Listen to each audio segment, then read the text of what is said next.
Krishna, Krishna Krishna, Hare Hare, Hare Rama, Hare Rama, Rama Rama, Hare Hare, Hare Krishna, Hare Krishna, Krishna Krishna, Hare Hare, Hare Rama, Hare Rama, Rama Rama, Hare Hare.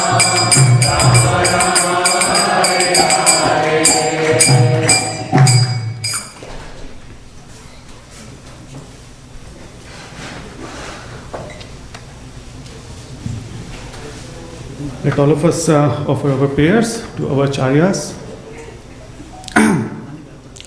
Om Jnanantimirandasya Jnananjana Shalakaya Chakshurunmilitam Yena Tasmai Shri Guruve Namaha Shri Chaitanya Manobishtam Sthapitam Yena Bhutale Swayam Rupah Kadamayam Dadati Swapadhankitam Vandeham Shri Guru Shri Yutapadakamalam Shri Guru Vaishnavamscha Shri Rupam Sagrajatam Sahagana Raghunathanvitam Tam Sajivam Sadvaita Savadutam Parijana Sahitam Krishna Chaitanya Devam Shri Radha Krishna Padam Sahagana Lalita Shri Vishakhanvitam He Krishna Karuna Sindhu Dina Bandhu Jagatpate Gopisha Gopika Kanta Radha Kanta Namastate Tapta Kanchan Gaurangi Radhe Vrindavaneshwari Krishna Bhanu Sute Devi Pranamami Hari Priye Vanchakalpatarubhyascha Kripa Sindhu Bhavevacha Patitanam Pavanebhyo Vaishnavebhyo Namo Namaha Jai Shri Krishna Chaitanya Prabhu Nityananda Gadadhar Shivashadi Gaura Bhaktavinda Hare Krishna Krishna Krishna Hare Hare Hare Rama Rama Rama Hare Hare. Shri Prabhupada ki jai.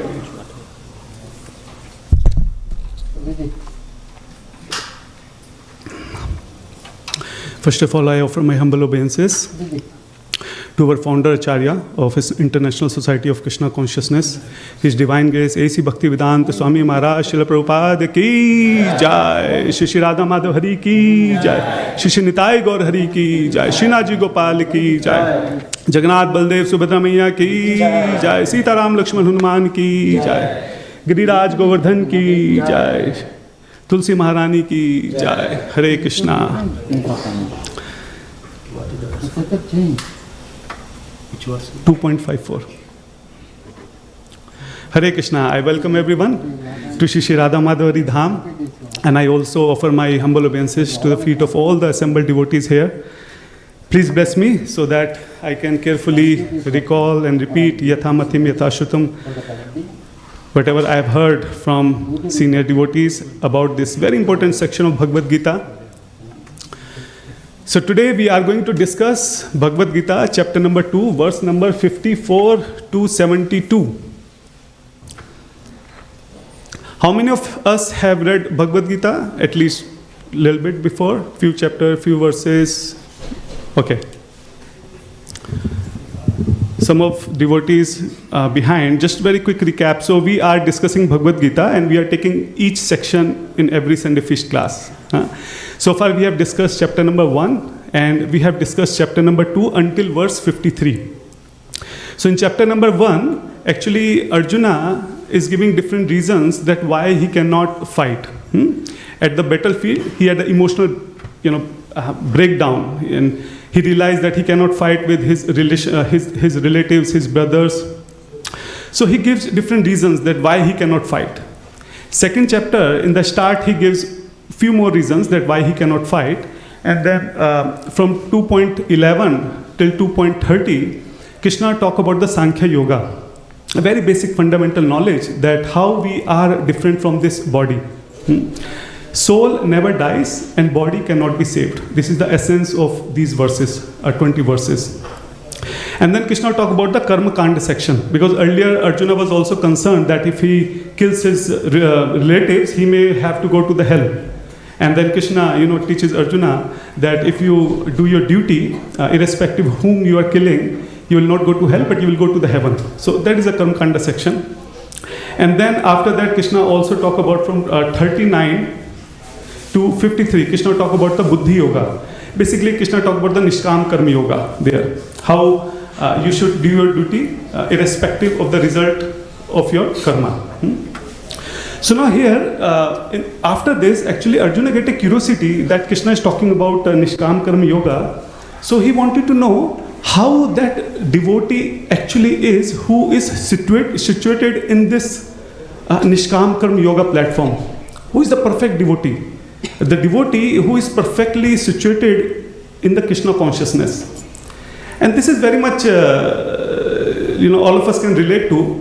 So whatever is our ambition in our life, we may want to be businessmen, or we may want to get promotion, become a vice president in the company, or students may have ambition to get admission into one of the best college in the country. So whatever is our ambition, we always want to see that those who are successful in that, how are those particular devotee or person. So student may ask that, in our previous batch, those who were the topper of the class, the devotee who was the topper of the class, how he studied, how many hours he used to sleep, how many hours he used to study, did he watch the television also? Was he also went out to different places for the holidays or time spent with the friends? And if he does, then how much time he used to spend? So we may basically want to see that how is that perfect devotee or perfect student look like? Similarly here, Arjuna also asked the similar question in text 54. So let us repeat, or let me repeat. Krishna says in text 54, Arjuna vacha sthita pragyasya ka bhasha samadhisthasya keshava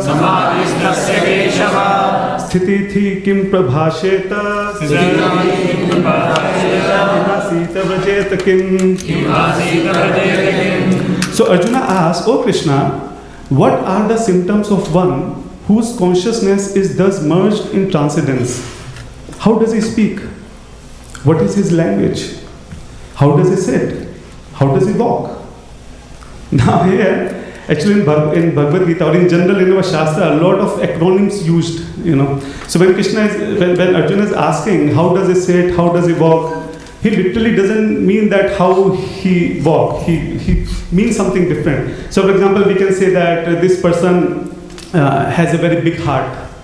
So when we say we have a big heart, it doesn't mean physically it has big heart. It means this person is more kind, more generous. We can say that he walks the talk. It doesn't mean that he's walking while talking. Basically, he preach what he practiced in his life. That exactly means of that. So similarly here, Arjuna is saying that what is the language of self-realized person? So basically, he wants to know about that how does he speak? How does he react to the ups and downs of the life? Does he discuss the material things or only about the Krishna consciousness? Arjuna is saying, how does he behave when deeply absorbed in transcendence? So actually he wanted to know how does he remain steady in spiritual life amidst challenges? We all go to office, we all have business, we all go out. So how he behave in these situations? Perfect devotee. How does he speak? Basically Arjuna wanted to know how he responded to the situation, how he respond to the different, when the pleasure, when the pain, when the success, when the failure comes into the life of a devotee, how does he respond to that? That is the meaning, that is the essence of his question. And then he says, how does he sit and walk? So basically he wanted to ask that how does he conduct himself in the daily life? How does he interact with this world? So these are different questions. So in the next verse, actually, Krishna answered his very first question and the general definition of a devotee. General definition of a devotee who is situated perfectly in Krishna consciousness. Prajahati yada kaman, prajahati yada sarvan partha manogatan. Atmanye vatmana tushtha Sthita Pragyastadochyate, Sthita Pragyastadochyate. The Supreme Personality of Godhead said, O Partha, when a man gives up all varieties of desire for sense gratification, which arise from mental concoction, when his mind, thus purified, finds satisfaction in the self alone, then he is said to be a pure transcendental, is in pure transcendental consciousness. So here, Krishna is giving the general description and characteristics of a self-realized person. So basically, the person who gives up all desire of material sense gratification, which comes out of mental concoction, and thus he purified his mind, one is satisfied in self alone. So in very simple word, basically Krishna says that self-realized devotee, individual, is a seeker of inner happiness than the outer happiness. General characteristic is the self-realized devotee seek happiness internally than outside. Now what does that mean? We'll try to decode this a little bit here. So in general, if we see in the life of normal people or normal materialistic people, we see that the importance of God in their life is very little bit. And the importance of the world in their life is so much. World is, the size of the world is this, and the size of God is this much. And the problem is that with this world, things are fluctuating. Things are not stable. They fluctuate. They oscillate like sine wave, Things get, someday we get suddenly good news, someday we get suddenly bad news. We were expecting promotion, we get fired. This happened to me, once. I went to the office with a sweet box. I don't have to, I've told this before. Actually, I went to India. And I came to after my sister's marriage was there, so I came after 3 months, and I had a sweet box in my hand. I went to the office, and I find there's no one is here. What happens?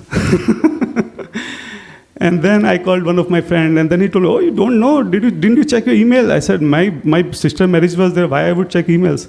Oh, the company is closed. I said, company is closed. So, things are shaky in the material world. And the problem is,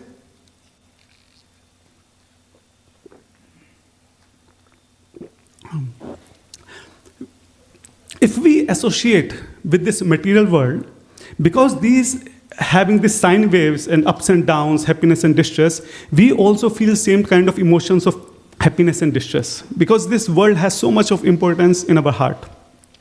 And the problem is, we think that somehow we will experience or we will enjoy the happiness, but when the distress will come, somehow or other we will be able to avoid it. Somehow or other, or at least we will push it off. Or even if we understand philosophically, even if we understand this, material world has so many happiness and distress problems, this and that, we are not able to get away from this, because within our heart we have a deep-rooted desire to seek the pleasure, to experience the pleasure. That is the nature of the Atma, that he wants to have pleasure.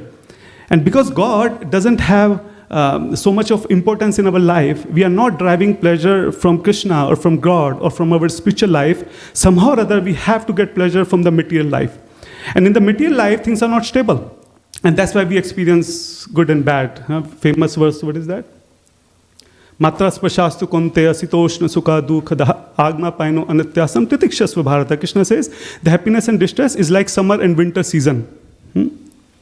So as we become devotee, or as we practice the bhakti, slowly the size of the God in our life started expanding. And the size or the importance of the material world in our consciousness started contracting. And slowly we start seeking pleasure in our spiritual life. We start seeking pleasure from Krishna. And the pleasure which is coming from Krishna is constant, is not fluctuating. And that's why what is Krishna saying here is that when his mind, thus purified, finds satisfaction in the self alone, and thus he is said to be in the pure transcendental consciousness. And this is where he derives his pleasure from from within, not from outside world. And that's why he's more stable. That's why he's steady. That's why he's Chant. That's why he experiences this transcendental happiness constantly. So that is the basic symptom of a pure devotee, that he seek happiness internally, not outside.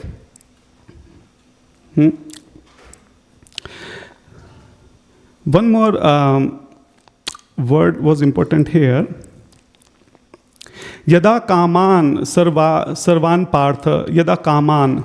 So basically, if you see here, Krishna is saying that we have to renounce the desire for sense gratification or desire to enjoy this material life, not the material life itself. So I try to preach online, and almost every few days I receive one or other message from some young boy that, Prabhuji, I want to join a temple full time. I want to renounce this world. There's nothing in this world. I want to join full time. I want to become a brahmachari. I said, why you want to become a brahmachari? Because my girlfriend has left me. Now I see there's nothing in this world. I want to devote to Krishna. Or sometimes, why you want to join the temple? I mean, they may say different things, but actually I get the essence that they don't want to face the exams. So they think that become a brahmachari is some kind of shortcut or escape route of their responsibilities. Somehow, they escape all their pressure, study pressure, parents and all that, and they will become brahmachari, and they think that once we become brahmachari, we'll have a happy life in the temple. So, the point here is that there's a two different word. One is frustration and one is renunciation. So when sometimes people are frustrated in their material life because their girlfriend left him, they failed in the exam or whatever reason, so they think that now they will be renounced. They do not have love for the God, love for the Krishna to renounce this world. They have the frustration in their heart for this material world, and that's why they want to renounce this world. There's a difference in that. So the problem here is, even if you join the temple as a brahmachari out of frustration, you'll get frustration here also in the temple. It's not easy. Those who are brahmachari in the temple, ask them. There are challenges in the temple also. So renunciation should not be the result of your frustration. Renunciation should be the result of your love for Krishna, of your dedication for your service for the Krishna. And if you see here, Krishna is saying, Prajahati yada kaman sarvan partha. Krishna is asking to renounce the desire to enjoy the objects, not renounce the object itself. So desire to enjoy the material world, that desire is Krishna is asking to renounce, not the material world Krishna is asking to renounce. So there's a difference here. So as we discussed that, the main quality of the self-realized person is that he derives that happiness from Krishna, from the spiritual life, from the God, from his practice, then from the outer world. Now, next verse, 56, Krishna says, Dukhesha anudvegna manaha sukheshu vigita spraha vitaraga bhaya krodha sthita dhira muniruchyate. One who is not disturbed in mind even amidst the threefold misery, or elated when there is happiness, and who is free from attachment, fear and anger, is called sage of steady mind.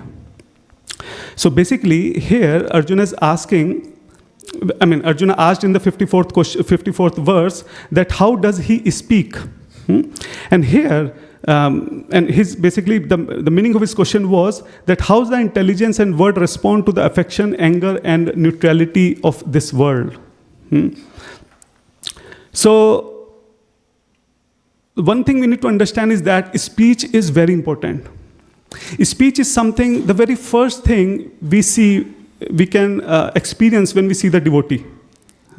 Because actions sometimes may confuse. We may not know through action whether that person is a devotee or not. For example, if someone is cooking, we don't know what is his consciousness.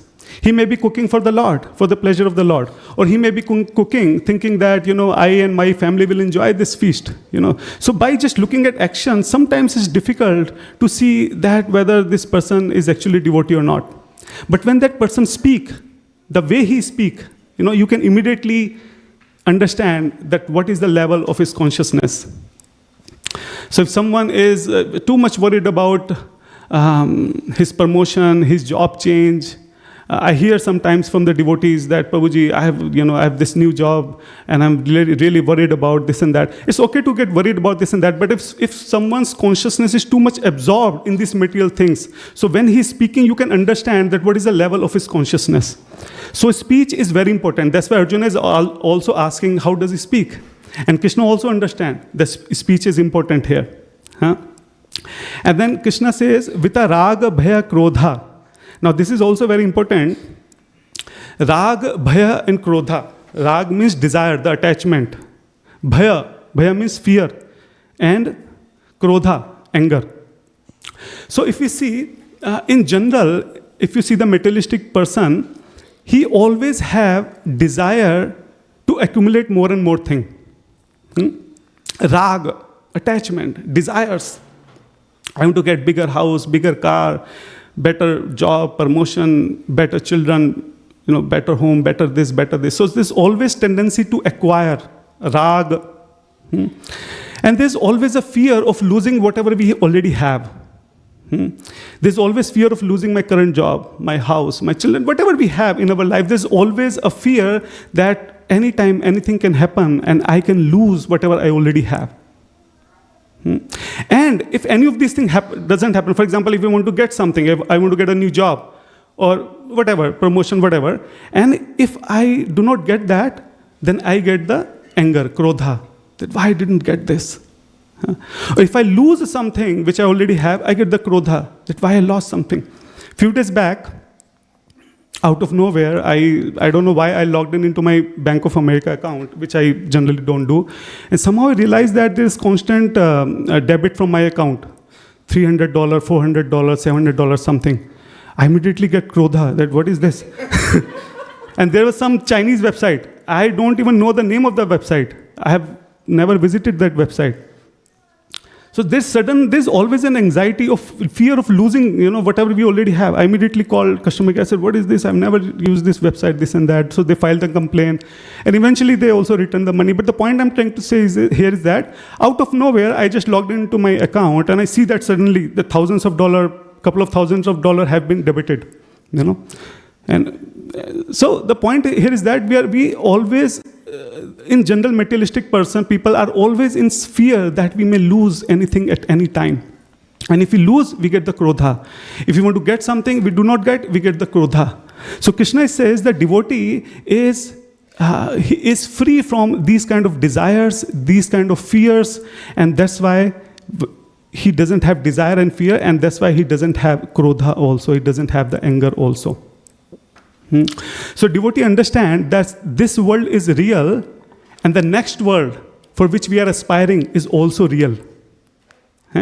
But if you see the materialistic people, they think that this world is real and there is nothing beyond this world. So basically there is a fundamental difference in the worldview, the way we are looking into this world. So devotee understand that this world is real and whatever we accumulate, ultimately everything will remain here. And so we have to go to another world that is also real. So we want to accumulate those spiritual practices, those pious activities which we can take with us to that next world.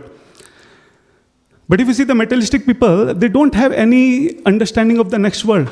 क्या है जिंदगी ना मिलेगी दोबारा? There is no next life. There is nothing after this. So just enjoy whatever we can in this world, accumulate as much as we can in this world. And because of that, they have so much of desire, so much of rag, bhaya, the fear and the anger. And so basically the point I'm trying to convey here is that to have this consciousness, we have to shift our understanding of the worldview. So because devotees have this understanding of the worldview that this world is real and the next world is also real, that reflect in his actions, that reflect in his speech also. Hmm?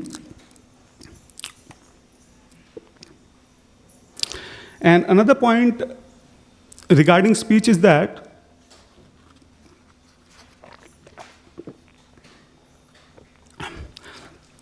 speech also actually affect our consciousness, our emotions, and our emotions also affect our speech. So one we have is the outer speech, and the one we have is the inner speech. Sometimes, not sometimes, in most of the times, our mind is also speaking all the time. Sometimes in front of devotees, we may speak very flowery words and, Prabhuji, your servant, your done words, this and that. But in our mind, we may have a negative speech continuously going on. And that internal inner speech actually affect our consciousness. And that consciousness actually affect our outer speech also. That's why this affirmation is very helpful, that whenever we see anything goes wrong in our life, we should have this affirmation that Krishna is in control. Everything is going after Krishna's sanction. Ultimately, everything happens for the good. So these affirmations help to purify our inner thoughts. I remember once I was in Los Angeles, and I was talking to one very senior Mataji, I forget the name, she's Prabhupada disciple there. And she told me that even if someone punches you on your face, please understand that Krishna has sanctioned that. Otherwise, he or she may not be able to punch on your face. Now, this is a very strong statement. I still remember after so many years. Basically, the point here is that if we think very carefully, whatever is happening, actually, that can only happen after Krishna's sanction. Otherwise, it cannot happen. So, Krishna was agree on that. So if someone punches on my face, Krishna was okay with that. So that somehow we can reflect in everything with whatever happens in our life, good or bad, that everything is going on after Krishna's sanction. He is in control. So these kind of affirmations, we should reflect internally all the time. That will affect our emotions, and that will also affect our outer speech.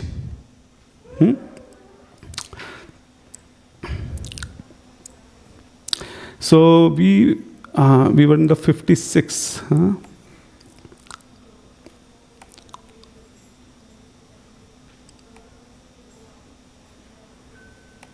Where is my 57 verse? Sorry.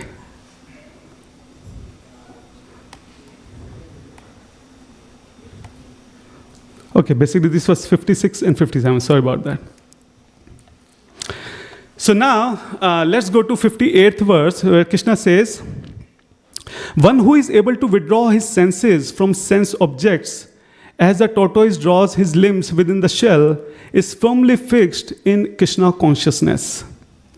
So basically, Arjuna asked the third question, that how does he sit? And actually his question implies that how he restrains his senses and mentality. And Krishna is basically saying in this verse that he uses his senses only for Krishna's service. Based on the higher taste, he can control his senses. That is the 59th verse. So let's take the 59th verse also, which is very important, and then probably we can cover both. Where is 59th verse here? I don't know. Vishya vinivartante niraha. 59th is very important verse. Vishya vinivartante niraha rasya dehina rasvarjam rasopasya param dashtva nivartate.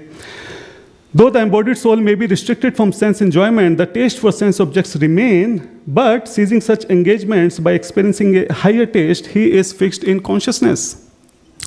So Krishna is talking about, in the 58th verse, Krishna is talking about the regulations and boundaries we have to impose in ourselves. So now we understand that we have to restrict to enjoy the sense objects. Now how to restrict? We have to create boundaries. We have to create regulations.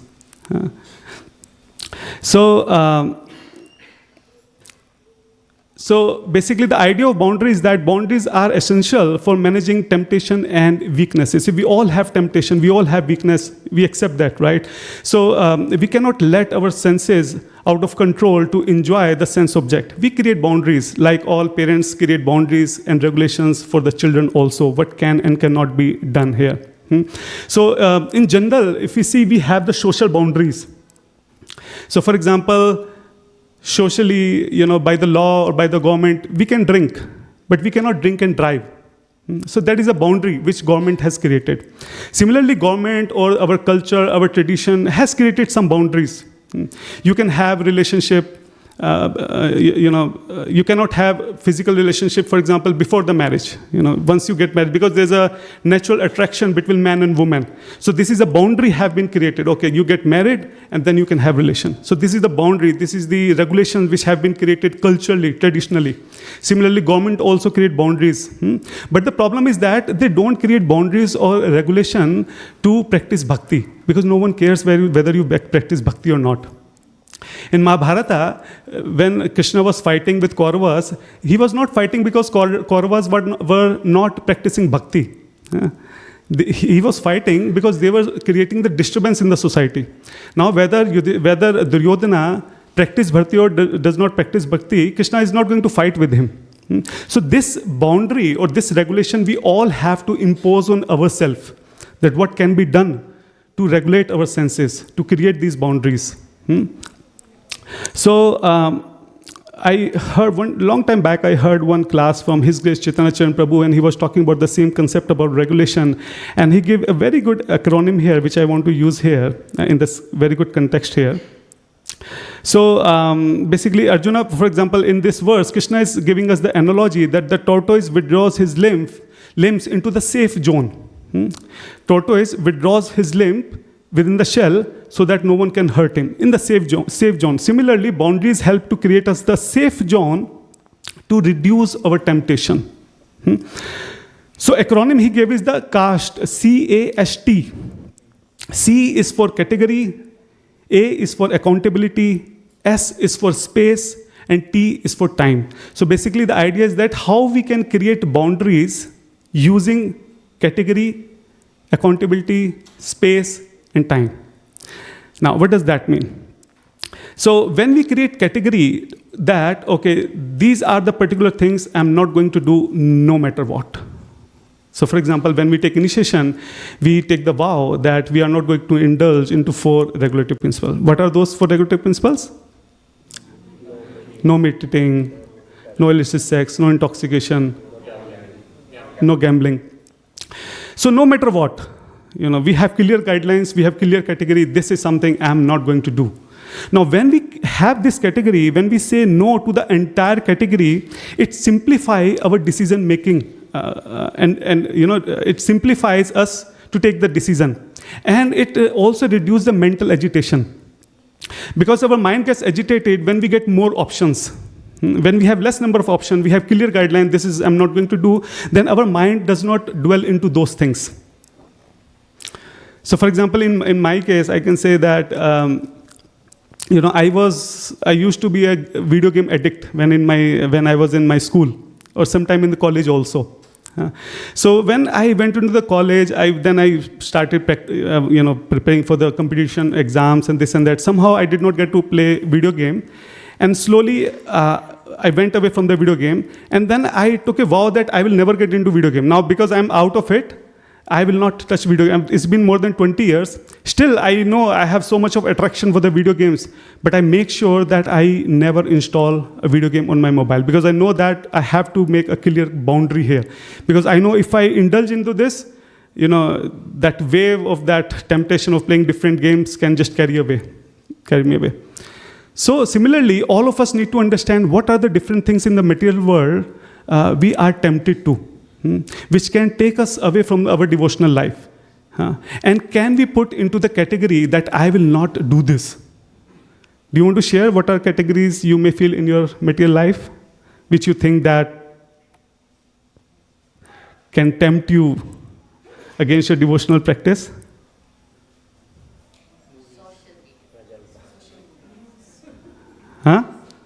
Social media. Yes, social media is very relevant for all of us. What else?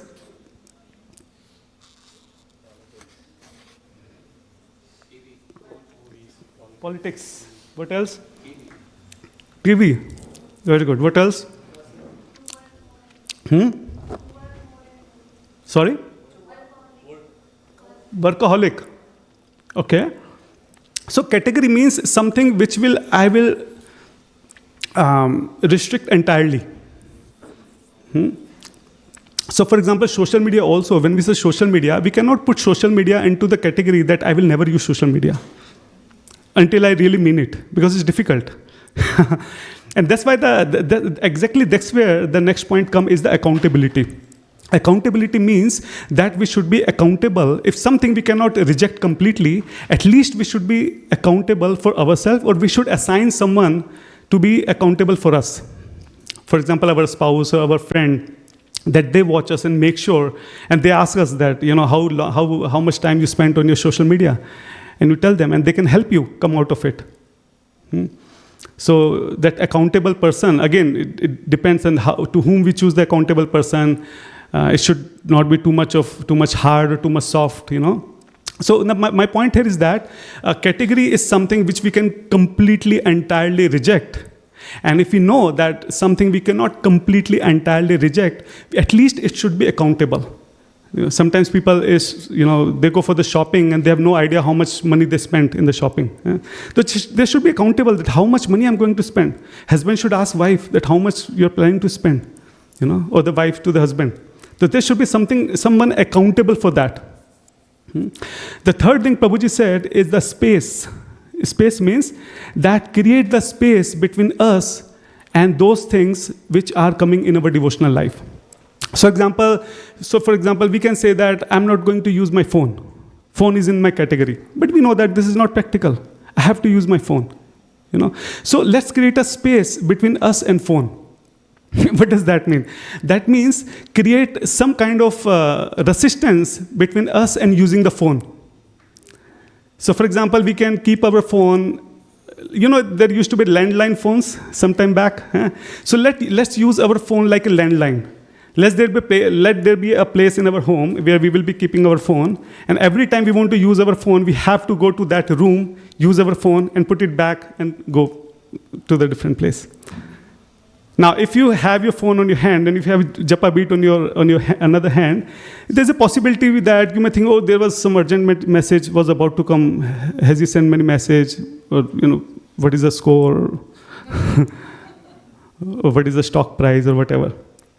But you may feel lazy to go to another room and then open your phone. Now, if you want to create more space, you can create a password. Ganda password. There'll be small letters, special characters, underscore, this and that, numeric characters, 15, 20 character long password. Even more space, it's such a difficult password that it is impossible to remember that password. Write on the paper, put that paper on the almirah. So anytime you have to use your phone, first you have to open your almirah, get that paper, and slowly put that password, which will take 10, 15 minutes. Now tell me how many times you will use your phone in that case, if you create this much of space between us and the phone.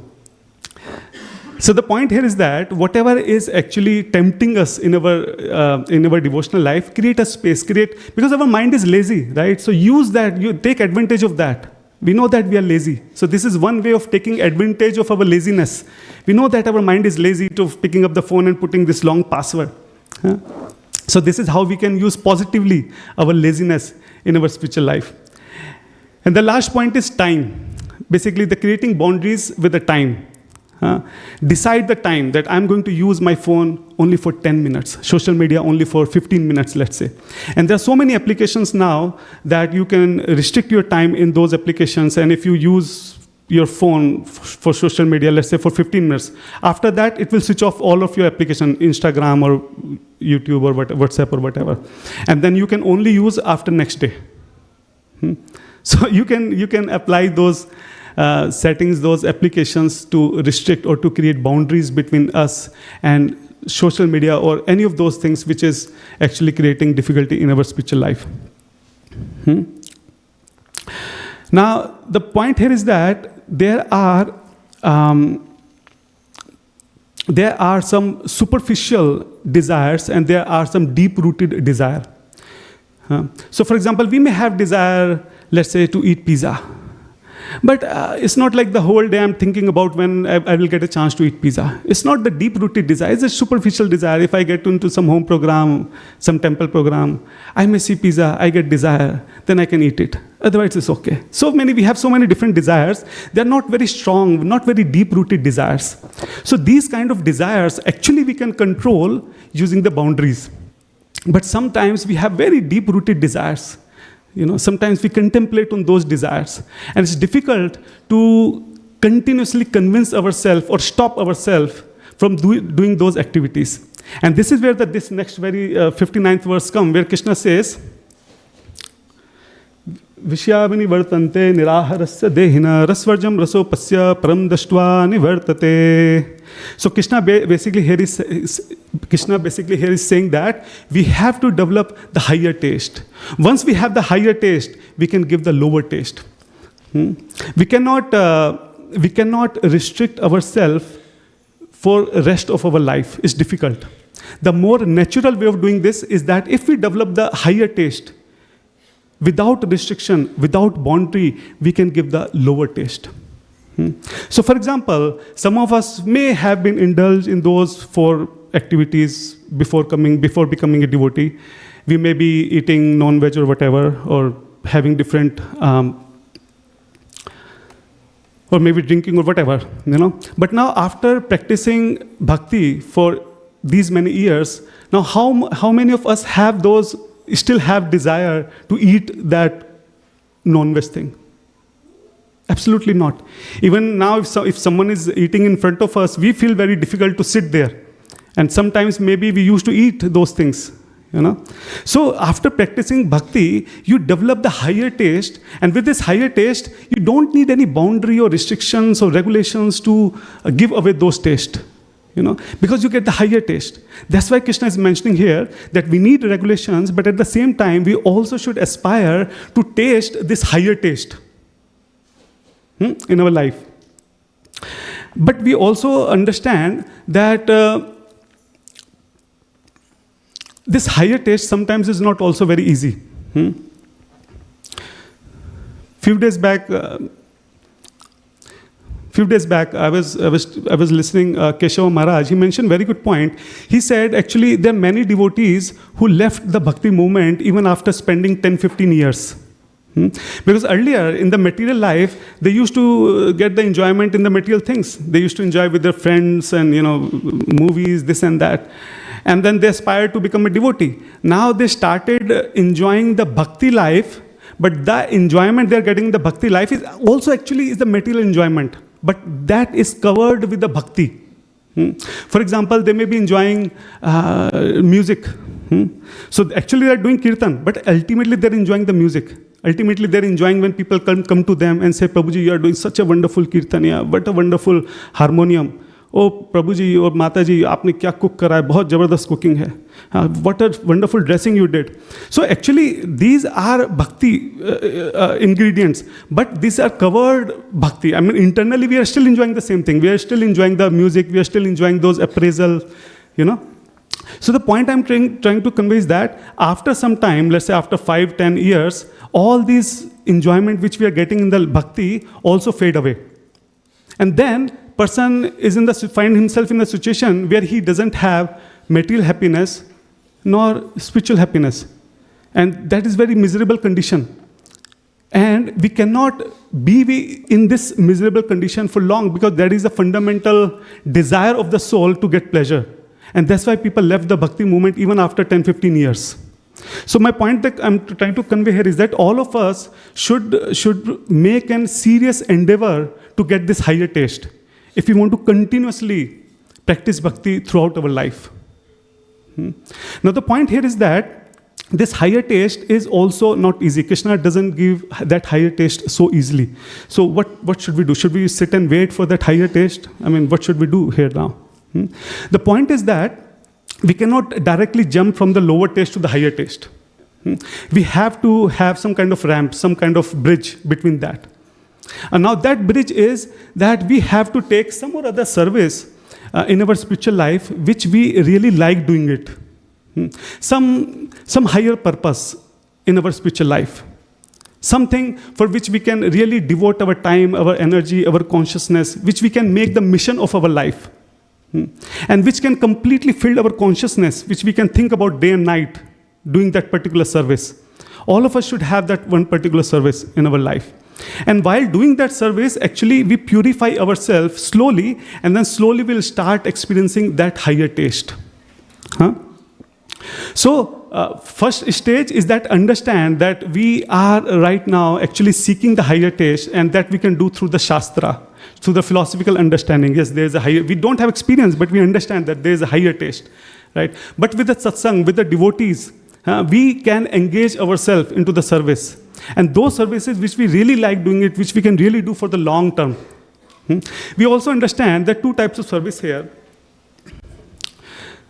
Okay, we don't have time. We have only 10 minutes left, right? Okay, let me very quickly summarize here. So,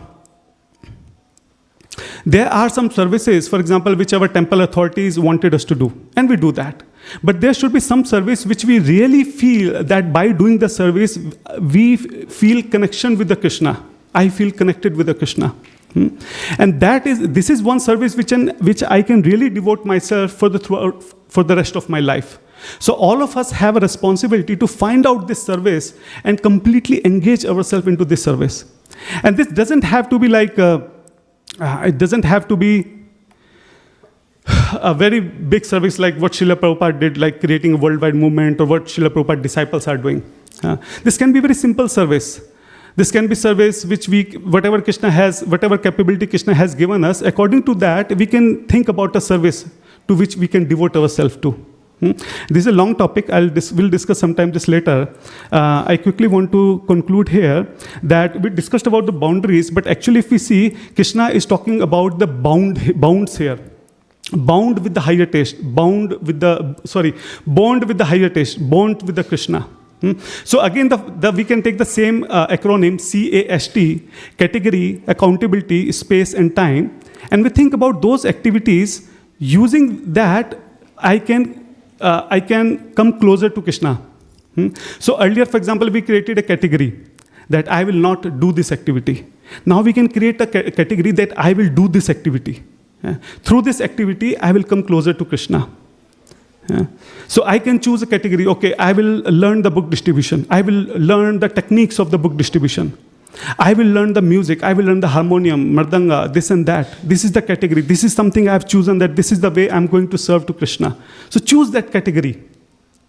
Accountability. So whatever sadhana we are doing, let be someone be accountable for that. So earlier here, now we have somehow stopped doing it, but earlier we used to submit our sadhana chart to our counselor here. That how many rounds we did, till what time we completed down, how many hours we spent in the reading, with the listening. So someone is accountable. He will ask you that, how you were able to do it, or why you did not able to do it, what stopped you. So someone has to be accountable. Or not, if not someone, at least we should be self-accountable.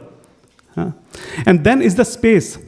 Let's create some kind of space within our home, our altar, our puja room, where we really feel connected with Krishna, where we have some pictures around. We may have Srila Prabhupada chanting there. Whenever we go to that space, we immediately feel connected with the Krishna. So create some kind of space there. And the time, T for time, that we should be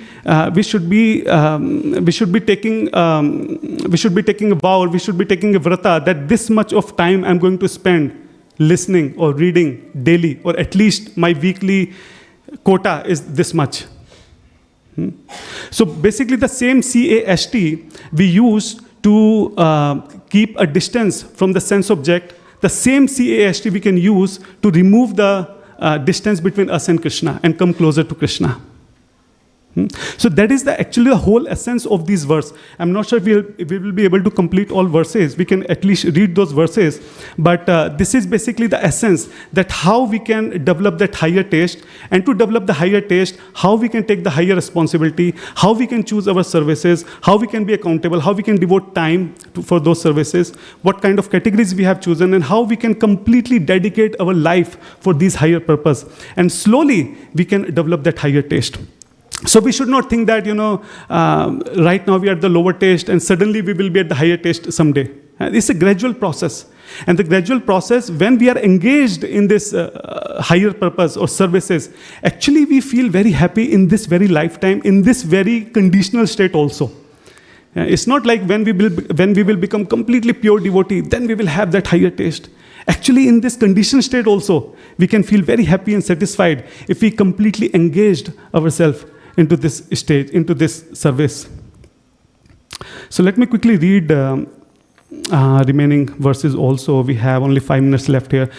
So in 60th verse, Krishna says, the senses are so strong and impetuous, O Arjuna, that they forcibly carry away the mind, even of a man of discrimination who is endeavoring to control them. So sometimes our desires are so strong that even if we are making endeavor, even if we are using our intelligence, even if we know that this is right and this is wrong, but that desire is so strong that we feel helpless to stop that. 61, one who restrains the senses, keeping them under full control, and fixes his consciousness upon me, is a man of steady intelligence. So basically, Krishna is saying, when we are creating restrictions or regulation between senses and sense object, meanwhile, also focus your mind on me. So for example, let's say, this is the soul, this is mind, this is senses, and this is sense object. Now we are trying to create a regulation between senses and sense object. Sense object is basically social media, whatever is creating a temptation for us. And we are trying to create a regulation in between that. So while creating that regulation, focus your mind on me. So that's what Krishna is saying here. Yukta, Krishna word used here, yukta, connect your mind onto me. In 62 and 63, this is very important verses. Actually, we should have separate session on this verse. Dhyayato vishyan pumsa sangasteshu pajayate sangas jayate kama kama krodho abhijayate krodho bhavti sammoha sammoha smriti vibramha smriti brahmashad buddhi nasho buddhi nashtata pranashati. So basically, whatever Krishna has told us till now, Krishna is saying, if you do not do it, then what will happen? And Krishna is giving the complete sequence, step by step, what will happen. Krishna is saying that when we contemplate on particular thought. So for example, Prabhuji, we have 10 more minutes, huh? There are a lot of questions. There are already we have. So, what I was saying, yeah. So I was saying that we always have thoughts in our mind. We cannot say that, we will stop the flow of thoughts in our mind. Problem is not thoughts. Problem is, Krishna is saying here, is that contemplation or thought. If I see a few people sitting and drinking, just having a thought, yeah, these people are enjoying, that's okay. But if we start contemplating, these people are really enjoying it? These people, they're having such a wonderful talk, they're having fun, having joy. And we started contemplating on that. This is where the problem starts, Krishna says. And when we contemplate, the next step is the attraction. That's wonderful, huh? They're enjoying so much Friday evening. Wow. And then Krishna says, kama, the next step. I also can try this, na? I also want this. I also want to enjoy this. So there's the next level. This is very important verse. I'm just very quickly summarizing this. So next one is krodha. I immediately remember that. Devotees around me, they won't be able to do me. So I feel krodha that, why I cannot do this? Why I cannot have this? All of them can enjoy. I cannot enjoy. Delusion, confusion about values. What is so bad about it? What if I drink only once? What will happen? Ultimate is alcohol, right? So what will happen? Just once. I'm not going to drink whole of my life. I'm not going to get addicted. It's just once. So that delusion comes, confusion about our values. And then the bewilderment of memory. Then we forget. It's called selective forgetfulness. So for example, we only remember that these people are drinking and enjoying, but we don't want to remember what happens after that. They get the hangover, they get the headache, or they may have different issues. They may have drink and drive, challan or accident, whatever. We don't want to remember all that. We want to remember only how much they are enjoying while drinking. So selective forgetfulness we have after that, Krishna says. Bewilderment of memory, and the intelligence is completely lost. That means we come up with our own justification. You see people around, they do so much of illicit activity, can't even have one glass of drink. So we start justifying ourselves.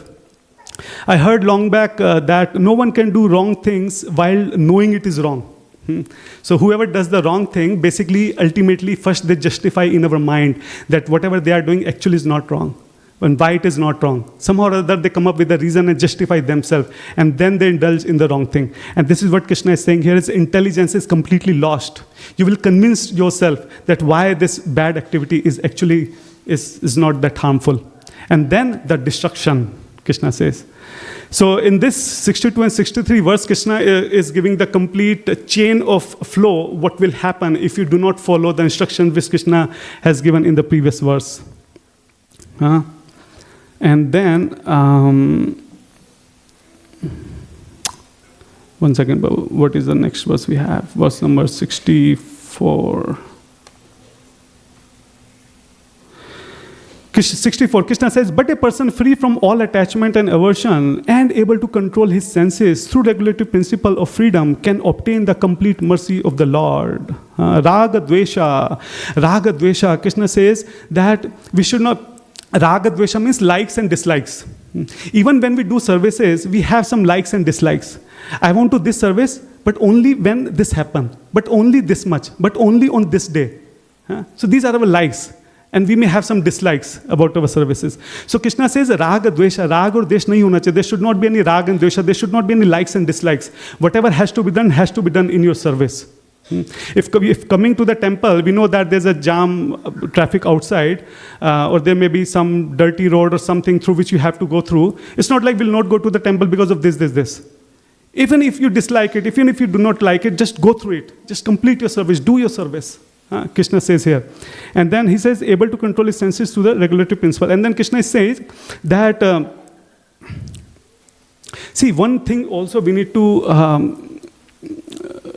we should have a realization that all these material enjoyment ultimately give pleasure only in the start.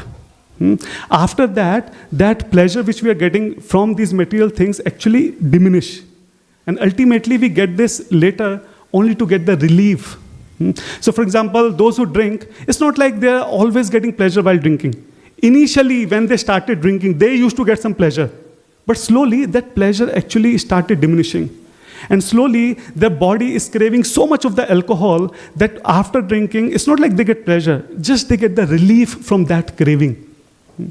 This is something we need to realize. We should have a very, critically we should actually realize that. We should contemplate on this. And this will help us to create boundaries or to restrict ourselves.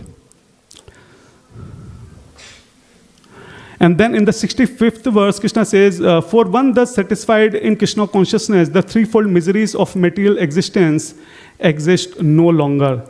In such satisfied consciousness, one's intelligence is soon well established. Prasade sarva dukkhanam, Krishna says, sarva dukkhanam, sare dukh khatam ho jayenge. But in the 8th chapter, Krishna says, dukkhalyam ashashratam. This material world is made up of dukkha. You cannot get away from dukkha. And here Krishna says, sarva dukkhanam, sare dukh khatam ho jayenge. How is it possible? Actually, we should understand that what is the context, what Krishna is talking about here. Krishna is talking about the dukkha we get when we indulge into the sense gratification. That dukkha will go away. So for example, if we go to the doctor, and if we, after examining us, doctor says, I will cure you, all your issues will go away. That means all your issues related to health will go away. It's not like your financial issues, your relationship issues, everything will go away. What is the context here? We are talking about the health. So doctor saying all your issues go away means all your health related issues will go away. Similarly, Krishna is talking about here the sense gratification. So whatever dukkha we get from sense gratification, that dukkha will go away if you follow this process, which Krishna has mentioned. Not all dukkha will go away. Okay?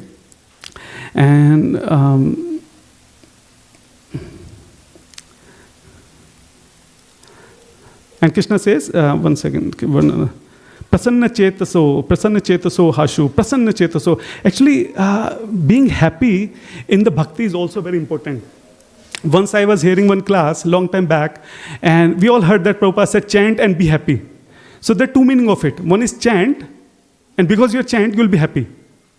Another meaning of it is, you can take them two separate instructions. Chant and be happy.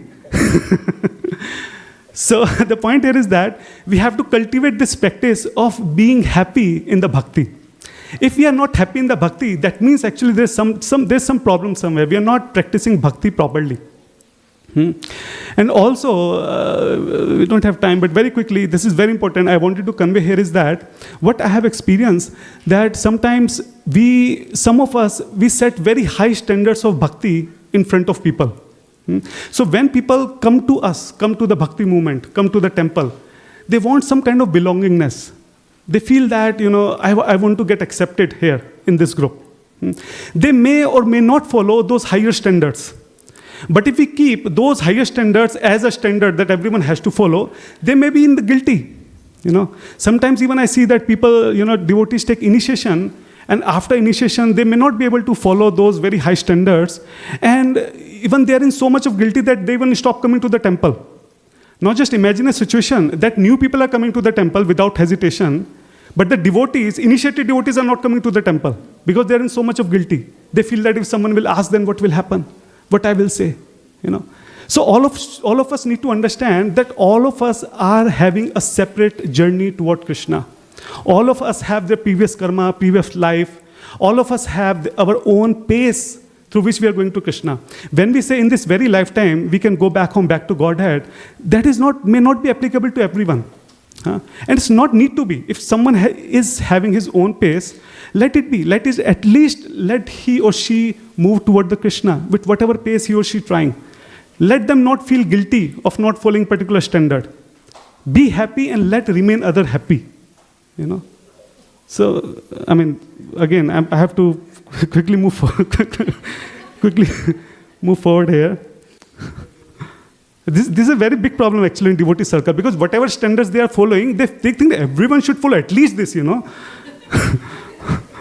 the 67th verse, Krishna says, as a strong wind sweeps away a boat on the water, every one of the roaming senses on which the mind focuses can carry away a man's intelligence. Again, the same thing. Here the wind means, again, the contemplation on particular sense object, particular thing. So when we contemplate on particular, same example, if few people are sitting and drinking, we started contemplate on this. That wind of temptation can be so powerful that even if you're intelligent, even if you know philosophy, even if you know what is right and what is wrong, you will not be able to restrict yourself. You will not be able to hold yourself back. So that's what Krishna is saying here. Next verse, 68. Therefore, O mighty armed, one whose senses are restrained from their objects is certainly of steady intelligence. 69 verse. What is night for all being is the time of awakening for the self-control, and the time of awakening for the self-being is night for the introspect sages. All of us can relate this to very much, When we talk to people, and if they come to know that we wake up 4 or 5 a.m. in the morning, they're some shocked that 4 a.m. in the morning? That's midnight. What do you do at 4 a.m. in the morning? All activities, again, we don't have time.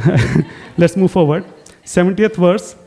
A person who is not disturbed by the incessant flow of desire that enters like river into the ocean, which is over being filled but is always still, can alone achieve peace, and not the man who strives to satisfy each desire.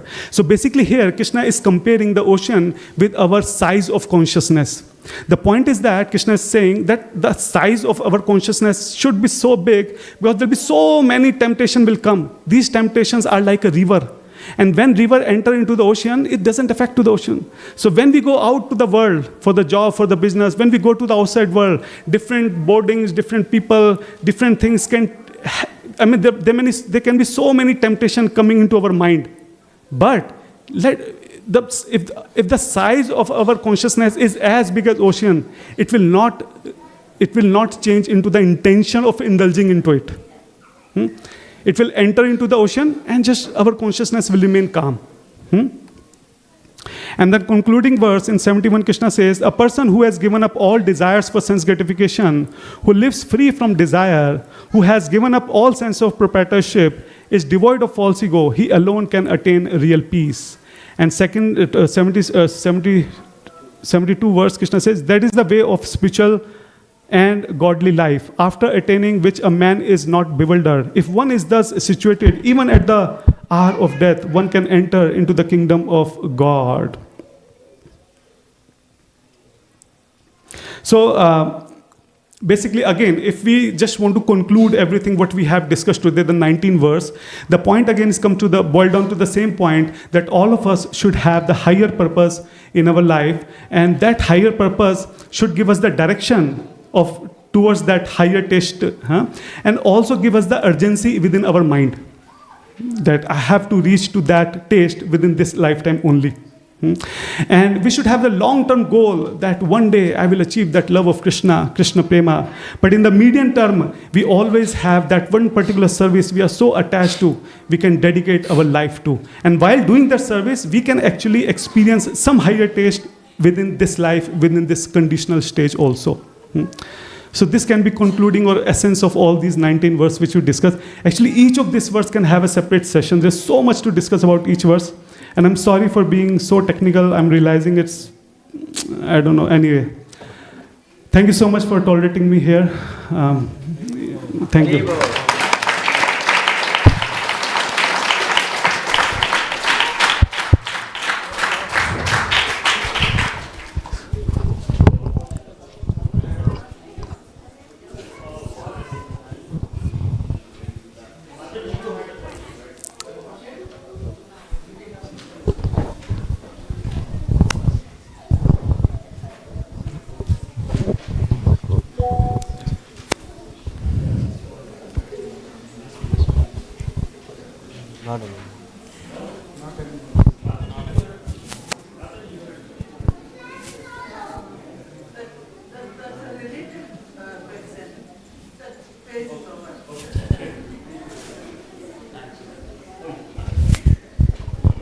Prabhuji, they are like immediate pleasures or immediate goals kind of thing.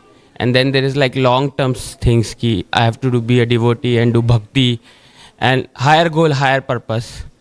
But the immediate things which come like something in the job, something in the family, that always take away the higher purpose or higher goal because they are long-term. It is the ultimate or the higher soul. So how to keep track of those goals? So you talk about the caste system. So is there anything you want to say on that, the higher purpose or the long-term thing which you want to have? Babuji, what I have experienced is that the world right now we are living in, there's so much of temptation, there's so much of things outside, we are always distracted. And the only way to reach to the goal is re-navigate to our goal. So for example, when we see the flight, when flight takeoffs, I heard or read somewhere that 95% or something, the flight is not actually towards the goal of to the destination. It always distracts because of so much of air pressure outside. But it's keep navigating to that goal and ultimately reach to the goal. You see what I'm trying to say? The same thing is for us also. We have so much of temptation right now. I'm so thankful to Krishna that I was in the generation when there was no mobile phone or social media. Otherwise, I don't know what I would have done at that time. And I pray for all the kids who are actually getting raised in this generation where they have so much of temptation. It's so difficult. So the point is that we have to re-navigate ourselves ultimately to that goal. Rethink ourselves, what is the purpose of my life, again and again, almost every day. That is the only way I can think. Dhanyavad, Prabhuji. Thank you, Prabhu. Hare Krishna, Prabhu. Hare Krishna. Thank you for the wonderful class. So just one question. You mentioned that everything happens because of Krishna has sanctioned that, right? And you gave a couple of examples where somebody hits you, Krishna has given the sanction for him to hit you, and then also about the work, promotion, all that kind of stuff. So I'm trying to understand as to where does your ability to do your best come in over here? For example, in the couple of examples, somebody's trying to hit you. How do you avoid that situation? So shouldn't you be thinking about that too? So where does your ability to do your best come into the picture? Or should we just leave everything to whatever is happening. Like, No, Prabhu. So the point is that when we say Krishna sanction it according to our karma. Krishna is not stopping us to doing the karma. So every time we have to do what is best according to our dharma at a particular moment. And then whatever happens, that happens because of Krishna's sanction, because of our previous karmas. You see my point? See, setting up goal is different thing, and getting a result is different thing. So we set a goal and we work toward that goal, but the result is not in our hand. That is sanctioned by Krishna. That is different thing. When we play the long tennis, we have an option to do service, but whatever is coming to us, that is not in our hand. So whatever is in our hand, we should do according to our dharma, and whatever is not in our hand, we should live it. Did I answer your question, Prabhu? yes, Prabhu. Yes. Right. Thank you, Prabhuji. Thank you so much. Okay. Please give a big round of applause to Ishvara Gauranga Prabhu. I know it got little late, but don't we all feel like hearing non-stop from him? He's such a wonderful speaker. I don't know if you know, he has a YouTube channel with over 200,000 subscribers. So, and he's not doing that to monetize. Actually, his channel is non-monetized. He's only doing to serve the devotees and also spread the glories of Sanatan Dharma. So he is our Sanatan warrior in social media. So any of you want to follow his channel, it's called Yoga of Love. Okay, let's move on with the announcements.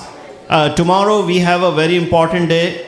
We are celebrating Srila Bhakti Siddhanta Saraswati Thakur's appearance day. As you know, he was Guru of Srila Prabhupada. So tomorrow in temple there is program from 11 a.m. to 1 p.m. So those of you who can join, please join and remember this great Acharya in our tradition. Next, we have Vijaya Ekadashi on Sunday, February 23rd. Sunday, February 23rd is Vijaya Ekadashi. Then on Wednesday, February 26th, we have the Shivratri festival. So there will be, of course, a program in temple, and there are sponsorships available for those of you who want to sponsor for Shivratri festival. Please see any of the temple devotees. Then, as you all know, a very important festival is coming up on March 1st. It's the Jagannath Rath Yatra. So we are looking for sponsors and volunteers for that also. There are so many services there.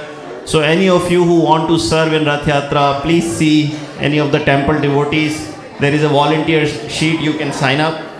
Also in preparation for that Rath Yatra, next Sunday we have Snan Yatra or Pushpa Abhishekam of Lord Jagannath at temple. So please come for next Sunday. We have the Snan Yatra we are doing for the deities in preparation for Rath Yatra. Then I forgot to recognize our sponsor. So today is birthday of a very special devotee, Madhav Prabhu, who is son of Harihara Narayan Prabhu. Prabhu, please come forward. Mataji, please bring forward Madhav.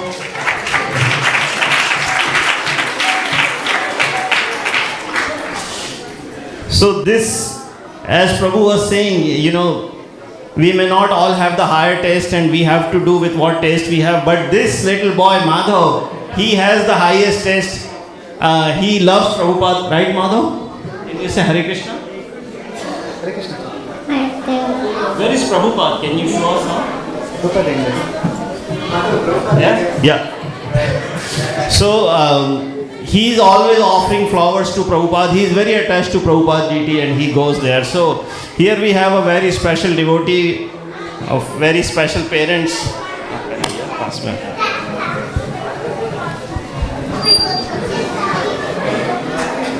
One more round. All right. Okay. Yeah, Hare Krishna Mataji. Thank you for Seva. Thank you Prabhu for your Seva, your family is very inspiring. And this child, I'm sure we all can't wait to hear his realizations. I'm sure he has a lot to share with us as soon as he starts giving class. Oh, he's more realized. Okay, I know it's getting late, so I won't take much of your time. You all know about our Bhagavatam class and several classes that happen in the temple. Please look at the WhatsApp group. So now we'll form a line for Prasadam. Volunteers and children and seniors first, and then rest. Single line for Prasadam and for blessings, and then we'll form a single line for Prasadam. Hare Krishna.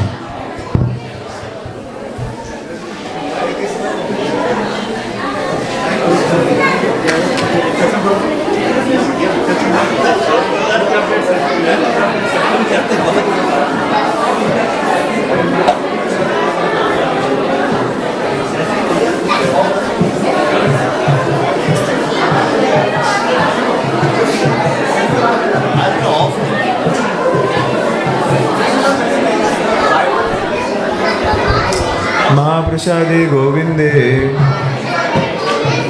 नाम ब्राह्मणे वैष्णवे स्वल्पपुण्यवतं राजन् विश्वासनेव जायते शरीराविद्याजा जोड़ेन्द्रियकायकाय जीवे फैले विषय सागरे तार मते जीवायती लोभो my सुधर्मती ताकचिता कठिन संसारे कृष्ण बड़ो दयामय करी बारे जीवा जाय स्वप्रसादन दिलो भाय से अनामृत पाओ श्री राधा कृष्ण गुण गाओ प्रेमे तको श्री चैतन्य निताय जय निमाय जय निताय जय श्री कृष्ण चैतन्य प्रभु नित्यानंद श्री अद्वैत गदाधर शिवासादि गौर भक्तवृंद शिवासादि गौर भक्तवृंद हरे कृष्णा कृष्णा कृष्णा हरे हरे हरे राम राम राम हरे हरे भगवत महाप्रसादम की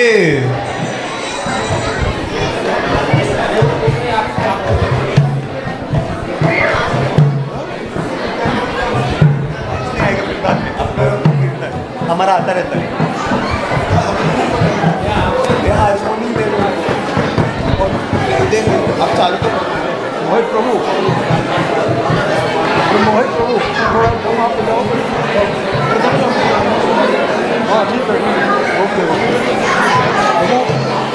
प्लेयर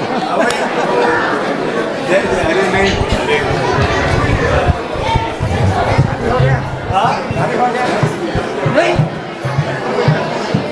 भगवान आ गए आपको बहुत काम है the lordships have arrived at home so there is a lot of work so when is the installation 7 and 8 March 7 8 March you have a lot of work next after Nityananada then very important there's too much work you have Chaitanya Das प्रभु जय हो कीर्तन करोगे अरे वो करो ना आएगा ना ला रहा है कितनी देर करना हो कितनी देर तो बंद नहीं होता बंद होगा आप बंद करो कितनी दो कितनी देर खत्म होता प्रभु वो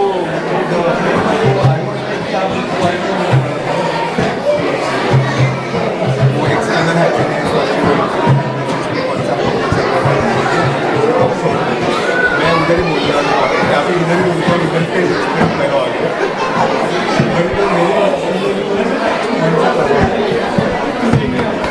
क्या नहीं बोलूँगा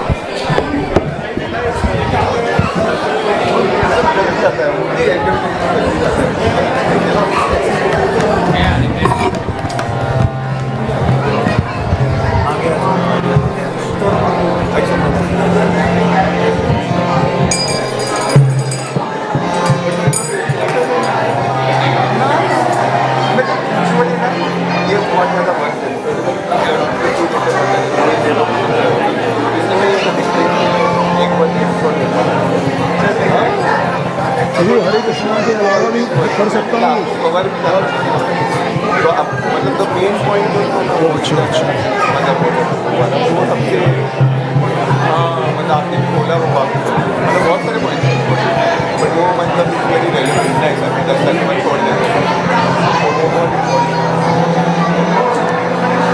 बट वो वाला भी वो आनंद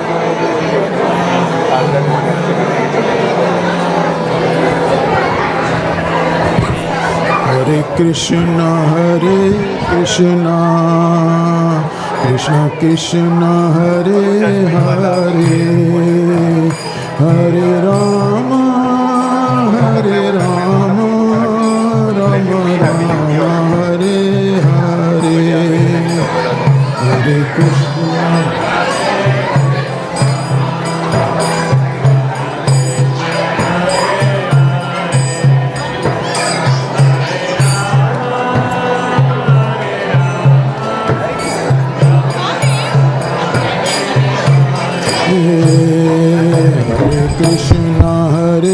Krishna Krishna Krishna Hare Hare Hare Rama Rama Rama Hare Hare Hare Krishna Hare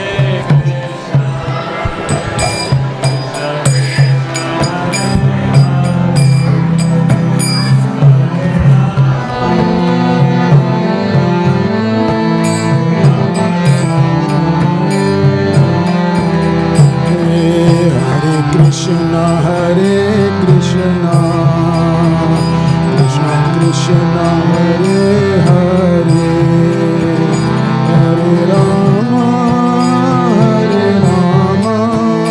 Rama Rama Hare Hare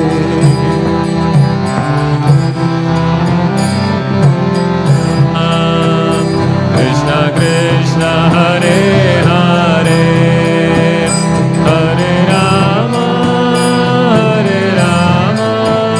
Rama Rama Hare Hare Hare Krishna Krishna Krishna Hare Hare Hare Rama Rama Rama Hare Hare Hare Krishna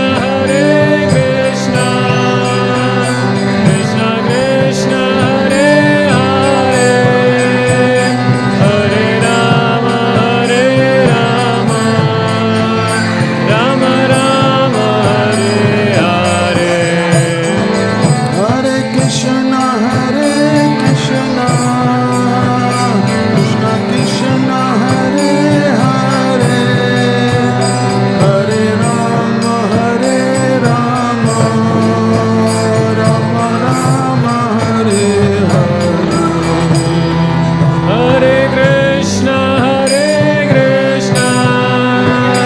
Krishna Krishna Hare Hare Hare Rama Rama Rama Hare Hare Krishna Krishna Krishna Krishna Hare Hare Hare Rama Rama Hare Hare Hare Krishna Krishna Hare Hare Hare Rama Rama Rama Hare Hare Krishna Krishna Krishna Krishna Hare Hare Hare Rama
Krishna Krishna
Hare Hare Hare Rama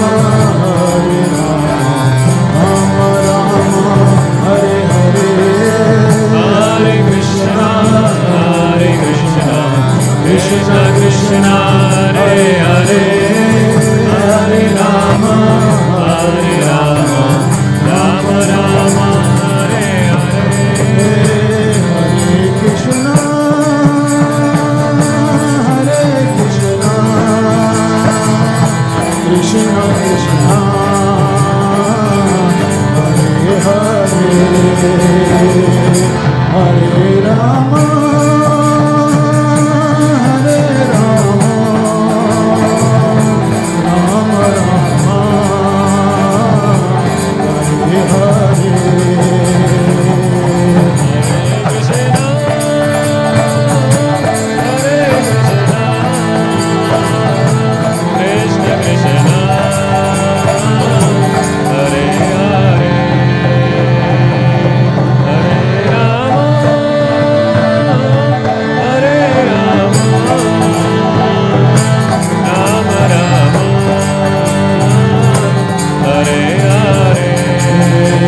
Krishna Krishna Hare Hare Hare Rama Hare Rama Rama Rama Hare Hare Hare Krishna Hare Krishna, Krishna Krishna Hare Hare, Hare Rama, Hare Rama, Rama Rama, Hare Hare. Hare Krishna Krishna Krishna Hare Hare Hare Rama Hare Rama Rama Rama Hare Hare Hare Krishna Krishna Krishna, Hare Hare, Hare Rama, Hare Rama, Rama Rama, Hare Hare. Hare Krishna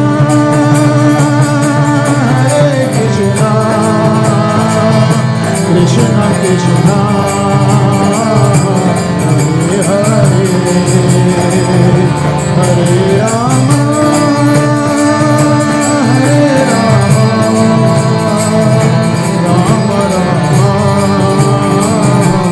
Rama Hare Hare Hare Krishna,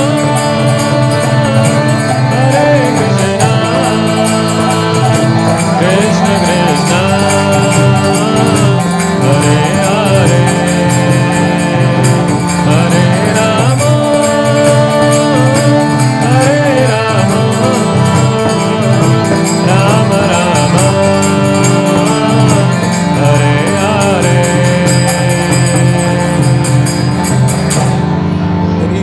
Nam Sankirtan ki Shri Radhe Shri Krishna. Thank you, Prabhu.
Hare Krishna.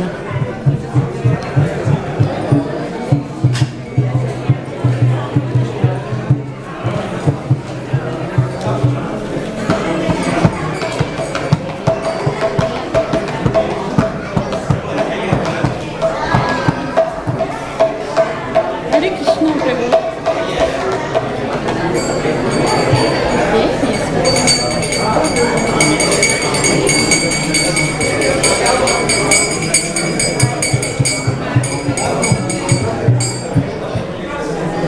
Here is a beautiful bhajan regarding Bhagavan Sri Jagannath Swami in language Odia, and this was composed by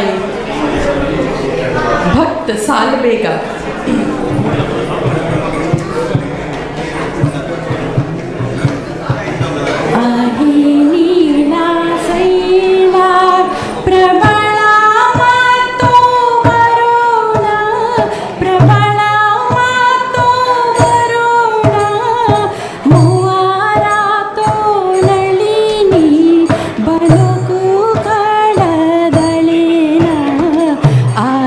ನೀಳ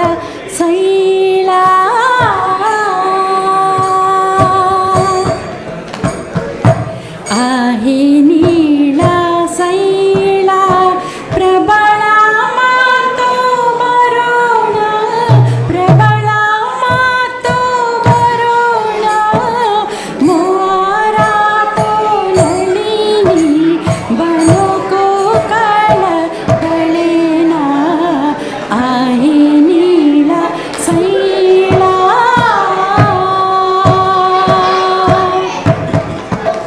गजराज चिंता कोण हई गोर जोळेना गजराज चिंता कोण हई गोर जोळेना चक्र पेसी नक्रानासी उधरी आपण आहे नीला सैला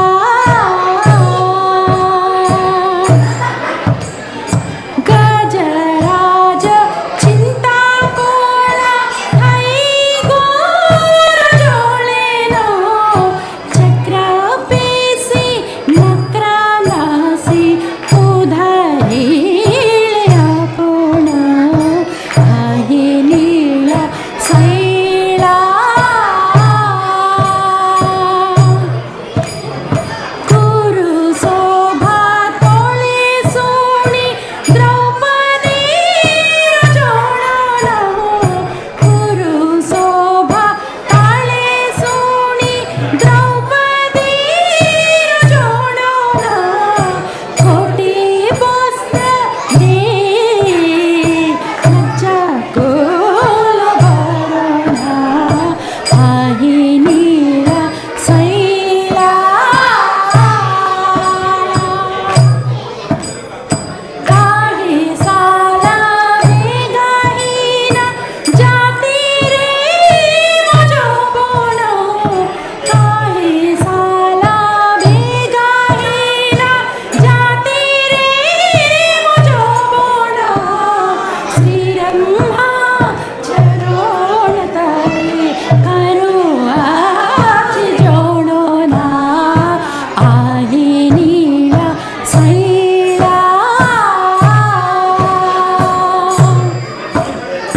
आहे नीला सैला प्रबळ मातो बरोणा प्रबळ मातो बरोणा मोरा तो नळिनी बनकू कळ दळेना आहे नीला सैला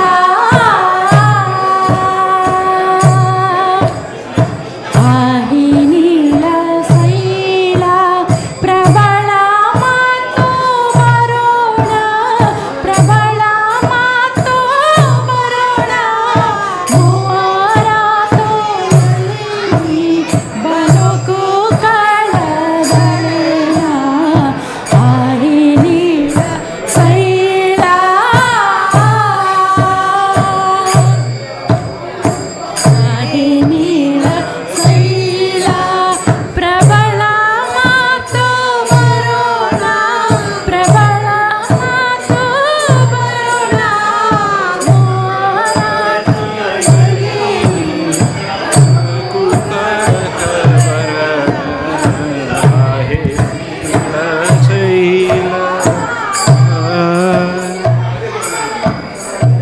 आहे नील शैल प्रबळ मत वरण प्रबळ मत वरण मोआरत नलिनी वन कुकर दलन आहे नील शैला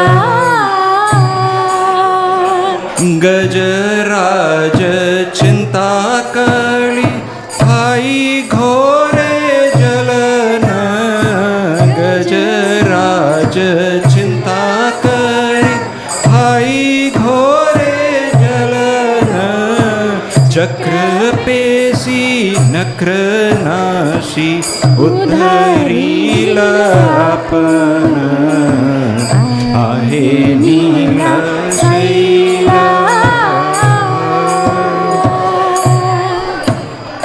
पुरुष भातळे सुनी द्रौपदी जनन कुरुष भाचने सुनी द्रौपदी जनन कोटी वस्त्र देहेले ध्वज कळवरण कोटी वस्त्र देहेले ध्वज कळवरण आहे नीलशैला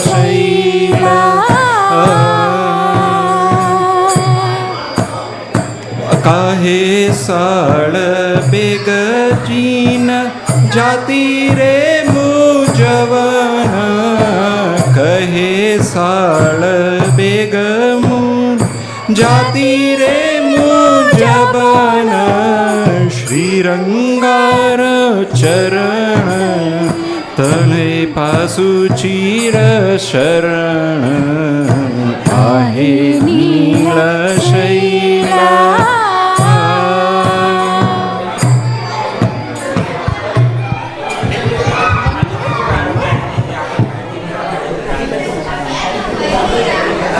ಹರಿಭಜನ Venu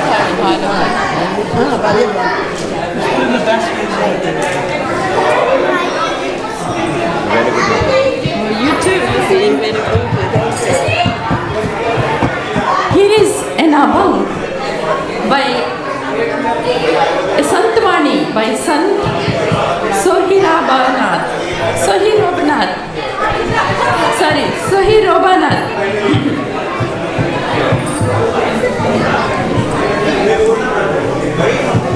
Hare bhajana veena kale galavu na kore.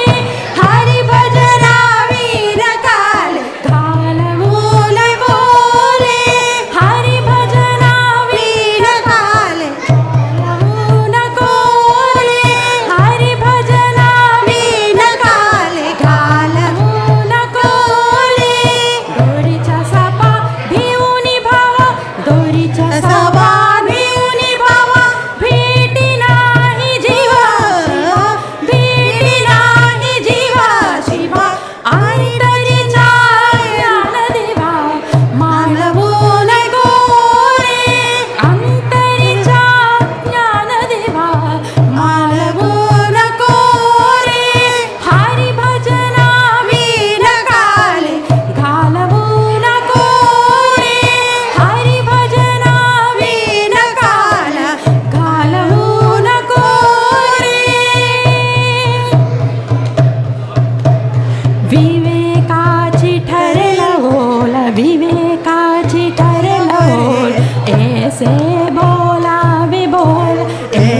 मम